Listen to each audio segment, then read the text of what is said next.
Hello everyone, কেমন আছেন আপনারা সবাই? আজকে আবার নতুন একটি রেসিপি নিয়ে আপনাদের মাঝে হাজির হয়ে গেলাম। আজকে আপনাদের সামনে রান্না করে দেখাবো সামুদ্রিক মাছ।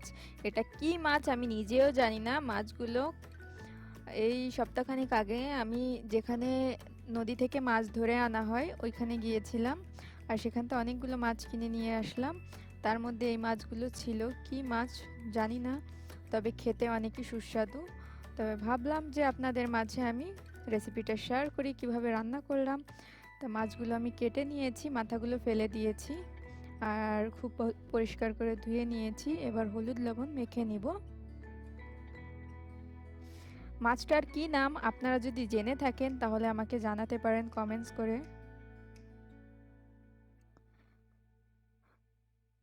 এই তো হলুদ লবণ মাখা হয়ে গেল।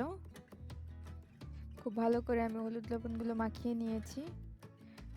সবসময় আমি বলে থাকি মাখার কাজটা হাত দিয়ে করলেই ভালো হয়। এবার চলে আসলাম কড়াইতে। একটা কড়াই গরম করে নিয়েছি, তার মধ্যে আমি কিছুটা সরিষার তেল অ্যাড করে দিলাম। তেলটা আমি একটু নাড়িয়ে কড়াইতে লাগিয়ে নিলাম। তেলটা গরম হয়ে গেছে। আমার হলুদ লবণ মাখানো মাছগুলো আমি একে একে দিয়ে দিব কড়াইতে।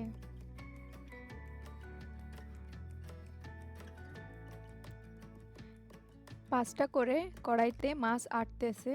আমি মোট এখানে 10টা মাছ আছে, তা আমি দুবার করে ভেজে নিব। এই তো দেখতে দেখতে এক পাশ ভাজা হয়ে গেল। মাছগুলো আমি উল্টে নিচ্ছি।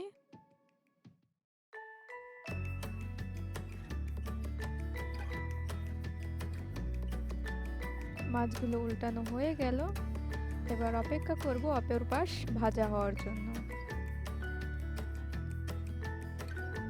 অপর পাশটাও ভাজা হয়ে গেছে, মাছগুলো আমি তুলে নিতেছি। আর আমার বাকি যে মাছগুলো ছিল সেই মাছগুলো আমি সেম প্রসেসে ভেজে নিচ্ছি। বাকি 5টা মাছও আমি একে একে দিয়ে দিলাম, দিয়ে সেম প্রসেসে ভেজে নিব। সবগুলো মাছ দেওয়া হয়ে গেল। একইভাবে আমি মাছগুলো ভেজে নিলাম। মাছগুলো উঠিয়ে নিচ্ছি। ওই কড়াইয়ের মধ্যেই আমি একটু জিরার ফোড়ন দিয়ে দিলাম, রান্নাটা ওই কড়াইতেই করতেছি।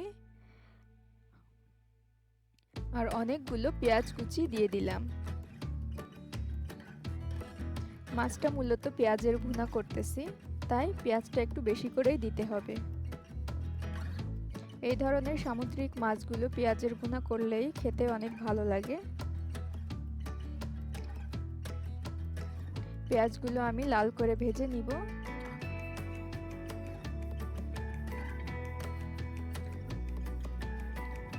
পেঁয়াজগুলো লাল করে ভাজা হয়ে গেছে, ভালো করে নেড়েচেড়ে ভেজে নিলাম।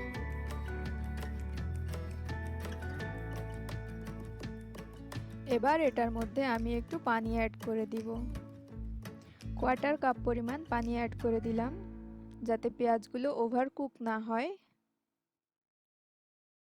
দিয়ে একটু নাড়িয়ে চাড়িয়ে মিশিয়ে নিচ্ছি।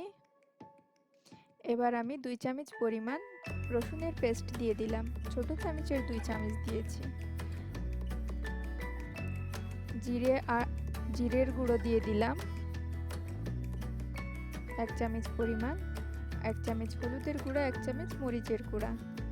সবগুলো মশলা খুব ভালো করে আমি মিশিয়ে নিব।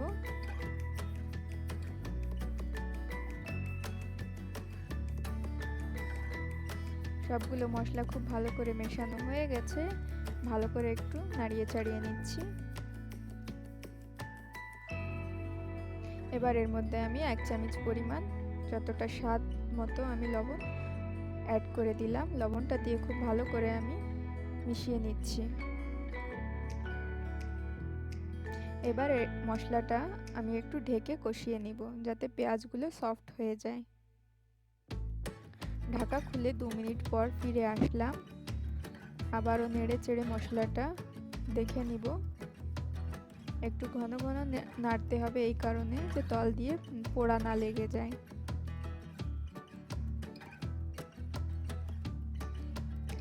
এবার এটার মধ্যে একটা কেটে রাখা টমেটো অ্যাড করে দিব। টমেটোটা অপশনাল, আপনারা চাইলে দিতেও পারেন, নাও দিতে পারেন। টমেটোটা অ্যাড করে দিলাম। এবার মশলার সঙ্গে খুব ভালো করে আমি এটাকে মিশিয়ে নেব। নেড়ে চেড়ে মিশিয়ে নিচ্ছি।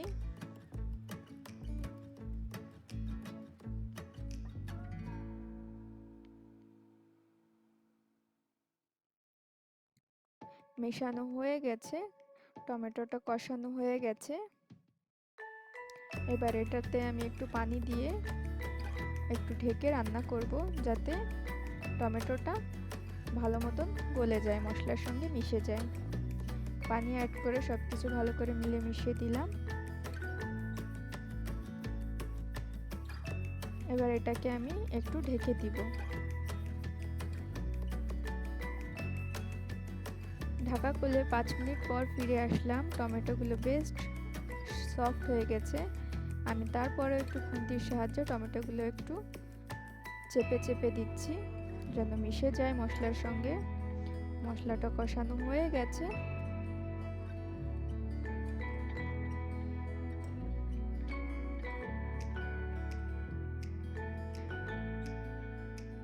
মশলাটা খুব ভালো করে নেড়ে চেড়ে নিচ্ছি।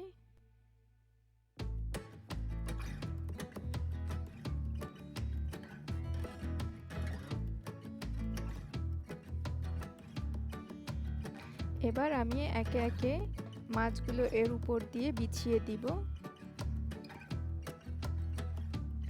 একেবারে সাজিয়ে দিচ্ছি মাছগুলো।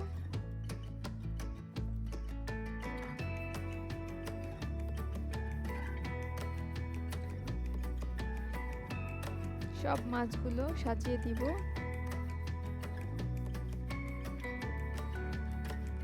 অনেকগুলো মাছ তো তাই ধরতেছে না, তারপরে আমি একটু সুন্দর করে সাজিয়ে দিচ্ছি। এবার এটার মধ্যে আমি যতটা ঝোল রাখবো সেই পরিমাণে পানি অ্যাড করে দিচ্ছি।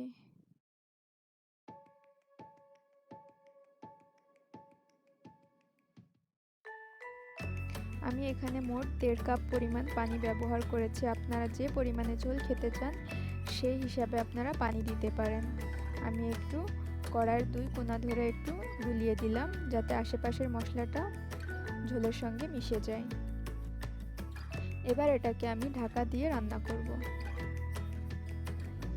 ঢাকা খুলে ফিরে আসলাম 5 মিনিট পর। খুব থকবক করে জাল উঠেছে। এটার মধ্যে আমি কাঁচামরিচ উপর থেকে হালকা একটু ফেড়ে দিয়ে দিব।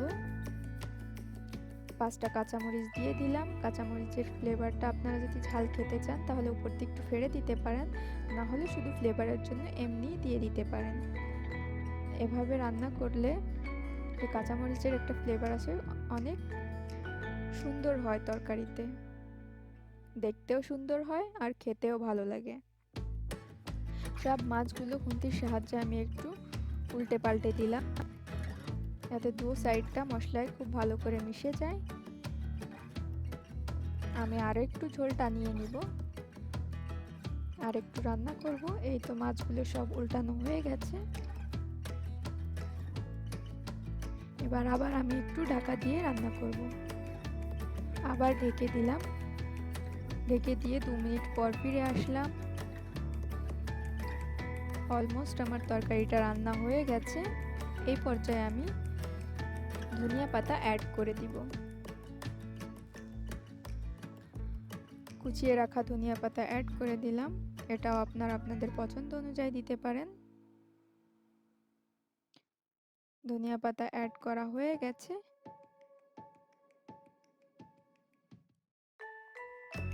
সামুদ্রিক মাছে ধনিয়ার পাতা বা এ ধরনের পেঁয়াজের ভুনা মাছে ধনিয়ার পাতা দিলে অনেক খেতে ভালো লাগে।